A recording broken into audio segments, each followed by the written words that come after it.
Steris PLC. Encore une fois, mise à jour pour le secteur de Healthcare Equipment and Supply. Vous connaissez déjà la chanson. Croissance des revenus magnifique. Ça, c'est une croissance par acquisition. Ça se voit. C'est une question d'habitude, les amis. Quand vous regardez ça, vous savez qu'on a fait une acquisition ici. C'est une croissance par escalier. C'est bien, OK, si on arrive à maintenir les marges. Ce qui est le cas ici, les marges augmentent. Parfait. Marge nette ici, marge EBITDA augmente même plus que les marges nettes. Donc, on aime ce qu'on voit présentement. On utilise, c'est une entreprise qui est de plus en plus efficiente. Nombre d'actions, pas beau à voir, mais c'est en lien avec l'augmentation les acquisitions ici. Et il faut vous dire une chose. Si le bénéfice par action n'est pas impacté, ça ne dérange pas. OK? Et comme on peut le voir ici, on a une croissance du bénéfice par action. De manière générale, si on regarde ça comme ça, malgré le fait que le nombre d'actions ici est presque doublé. D'accord? Donc, ensuite, je regarde on a déjà regardé les marges EBITDA. La dette nette sur EBITDA, qu'est-ce qu'on a? On a quelque chose entre le 1,5. Est-ce que c'est énorme? Non, pas du tout. Ça donne quoi? À peu près 1,9 milliard de dette nette ici.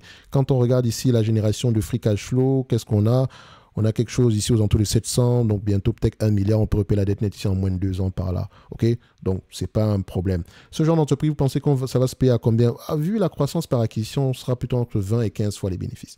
Maintenant, si le marché choisit de payer plus que ça, on observe, on note, mais de façon de préférence, on ira chercher cette compagnie aux alentours de 20 et 15, entre 20 et 15 fois les bénéfices. De façon, n'importe quelle entreprise dans ce secteur d'activité-là.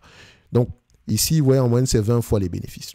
Actuellement, sur les derniers mois, le marché s'emballe, il veut payer bien plus que ça, mais je vous l'ai dit, c'est 20 fois les bénéfices. OK? Ne vous inquiétez pas, les amis, ça vient avec l'habitude. OK? Plus vous analysez les compagnies, dépendamment des secteurs d'activité, vous savez à peu près comment vous ajustez par rapport à la croissance, les marges, etc. Donc, 239 $ l'action, moins la dette nette, parce que ça vaut même la peine que je mette la dette nette, je vais quand même le faire. 239 $ l'action, moins la dette nette ici, qui est aux alentours de 19 $. 239 moins 19, ça donne à peu près 220 $ l'action. Donc, je mettrai ici comme price target 220 $ l'action. Est-ce que c'est une entreprise qui distribue un dividende? Oui. Elle pourrait continuer à l'augmenter. Actuellement, elle pourrait verser 3,88. Actuellement, elle verse 0,94. Il y a de grandes chances que ça continue à augmenter. On vous dit ici, on vous propose une entreprise au prix actuel à presque 12 $ l'action qui pourrait à 243 $ qui pourrait vous rapporter 12 $ l'action d'ici 2028. Ça fait à peu près 5% de rendement et c'est un business assez prévisible.